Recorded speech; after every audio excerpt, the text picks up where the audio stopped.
And there we have it. It looks like the games are starting to heat up here. And now Peterbot and Pollo are going to be the first that we jump in with. So looking at the standings, though, we're already seeing Pollo? Come on. Gotta add that little flair to it. Put the twang on it, you know, come on, Hispanics rise. But no, seriously, this team right here is one that's already off to a pretty hot start, and they're continuing to keep up the pace. Our vets with big eliminations here, showing off.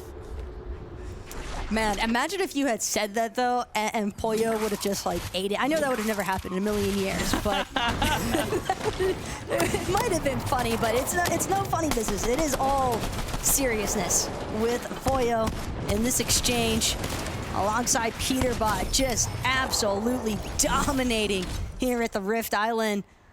Quick little back-to-back pump action, and well, Pollo definitely gonna be feeling himself off of that one. You have to keep in mind, Peterbot and Pollo, they are connoisseurs when it comes to the high elimination stakes.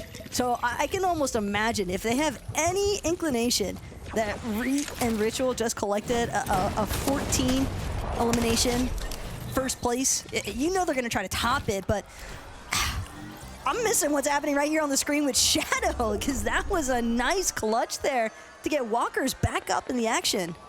Yeah, that could have went pretty bad, but Shadow recognizing that, oh, wait a second, I should not go into this left camera peek. I mean, clearly Walkers just ate it there. Steps around, plays for the save here.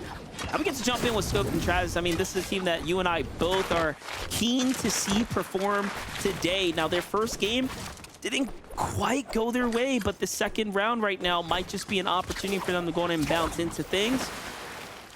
Already, though, this lobby is, I mean, sliced and diced down to 20 duos and running and counting. I mean, we're looking like we're in an opens setting here. What is going on? Everybody is just kind of schmooving right now in BF, and Scoped as well. He's not trying to stick around where he realizes he doesn't need to be. He's going to keep trying to just push himself further forward here with Tragics, and now get a little opportunity. Already talked a bit about that last double elimination we just saw Pollo collect, and yeah, he's gonna keep the ball rolling here, okay? Immediately jumping. I mean, what else are you meant to do when you have Oscar's Mythic, okay? Because the Mythic Frenziato is just ridiculous at times. I mean, look, I was hoping to myself, thinking into my brain, nah, that elimination fee can't be happening right now, right? Surely it's catching up. No, they are literally still active right now. Pollo and Peterbot into the next battle. Here's the thing, though. Last weekend, we covered this team. Vivid in particular, alongside Kelly, had a lot to say about this team being mechanically aware and ahead of the majority of the competition, right? Very rarely do you have two very skilled players mechanically pair up with one another and perform exceptionally well, unless you have someone to kind of lead you through the end games, right? To get to those moments to shine. But Taco, we put ourselves in this type of setting where, I mean, elims are really all that matters, right? These types of open qual-style games. This is perfect for them. There's no better position to put them in other than saying, jump into the fire, go fight. I mean, you're talking about end games. Well, as far as Pollo and Peterbot are concerned, these two, they're trying to craft their own end game lobbies, and that is surely by eliminating everybody else from it. So as long as Pollo and Peterbot are on a tear like they seem to be in this current match, MDF, I'm definitely a little scared. I'm a little concerned for some of our friends here just outside of Grand Glacier, because the way that the zone is pulling towards that north side, it's going to get rough soon as far as elevation is concerned. Well, we've already saw the leaderboards. 14 eliminations is one of the bigger swing of the games, but the shows us the potential's there. Anything can happen here. Now this lobby has dwindled down to just a mere 34 in this end game, but this is a mountain, so honestly, you couldn't ask for anything better. Slightly less congested lobby with the terrain this difficult. It's still going to be tough to navigate here. And this is a fight that's going to be tough to navigate too. Peterbot and Pollo versus veterans and Walkers and Shadows. Very tough fight for them to try to steamroll through, and you can see the punishment is there. The respect has been earned. And both sides have to reset here, Taco, and it looks like Shadow and Walkers are also back in for more. Pollo and Peterbot, though, gonna take this opportunity to get a little bit of their shields back, some of that Flowberry fizz, and now Pollo looking for a slightly different approach. Gets cut off momentarily, but they found the opening that they needed. Cut off yet again, though. These walls are getting thrown up so fast.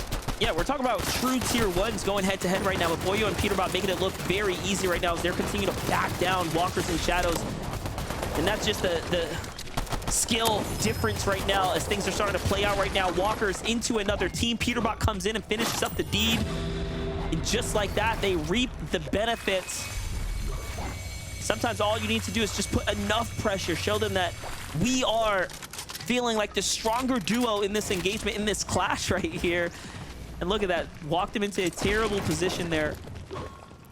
It's the rate of fire for me that I think is really making the difference, though, as far as Pollo is concerned. He is just so aggressive against these edits, and it's, again, that mythic Frenzy Auto, and then on top of that, the epic Ranger Pistol. He's got a lot that he can do in terms of shredding through builds. Oh my gosh. Peterbot just shredding does he the even need a competition. duo?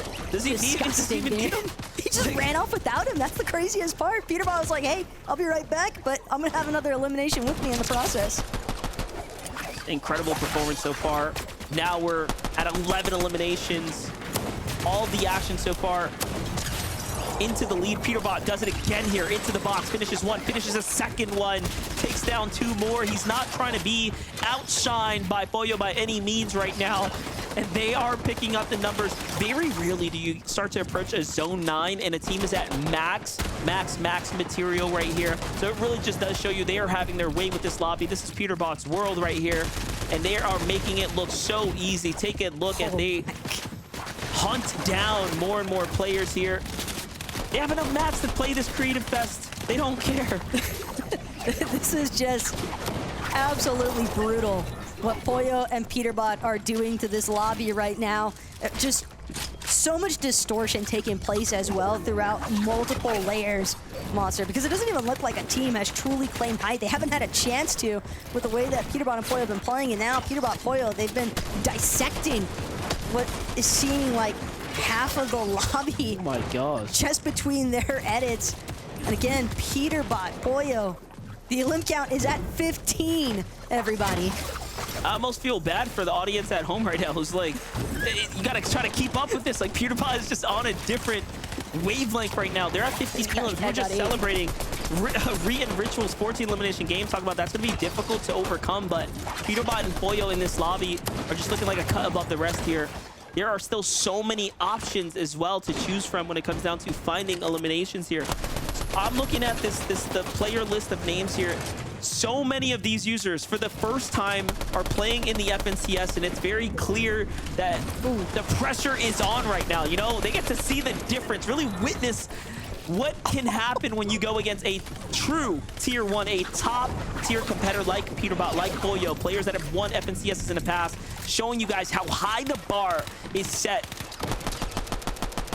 Yeah, right now, Peterbot and Pollo, though, saying thank you to Tragics for setting up a little bit of these high ground layers.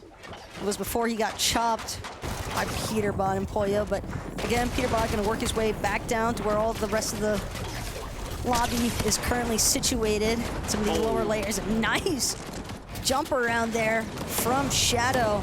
Gonna lead to a quick elimination. The question is, can he get back in time? No, just barely managing to get cleaned up. Unfortunate for him, took too many ticks outside of the zone. So now we're back to the Peterbot and Pollo show, everybody. 18 eliminations now. It's almost like they get one every single time we blink at this point. It's an incredible job by Peterbot there, recognizing that that player was just about as good as his as far as the points are concerned, but someone else ends up sniping it up. Now you have Cole, A-Fly, Y-Take just on the side there. Peterbot trying to find a couple more eliminations. How big of a game can they make this? How much of a lead can they take as far as the competition is concerned? I mean, it's looking like an upper bracket spot for them. It's all but solidified at this rate. This is just incredible to do in a top 250 team situation here. People ask all the time, look, what is the difference, right, between some of the T1 pros, you would say, in Fortnite versus everyone else? And I think right now, Peterbot and Pollo, they are just a prime example of what happens when you've got so much combat experience in a lot of FNCS lobbies. Because keep in mind, these aren't even set lobbies. And Peterbot and Pollo just make it look that easy. The final elimination there will be credited to Peterbot with that head-on attack. But the lobby itself, that's almost got to be crushing to some of the other competitors here. So I think it'll be interesting to see how the mental bounce back looks for anybody that was just in Peterbot and Pollo's lobby. A wise commentator once said, respect isn't given, it is earned. Dash MDF. Yeah, GG, well played for Peterbot and Pollo here, coming in, cleaning up house, and even in the end, they did not allow a heal off to happen. It just wasn't in the cards. It wasn't in the playbook for Peterbot and Pollo. They walk away with another win under their belt. Zeke, take me through it, man.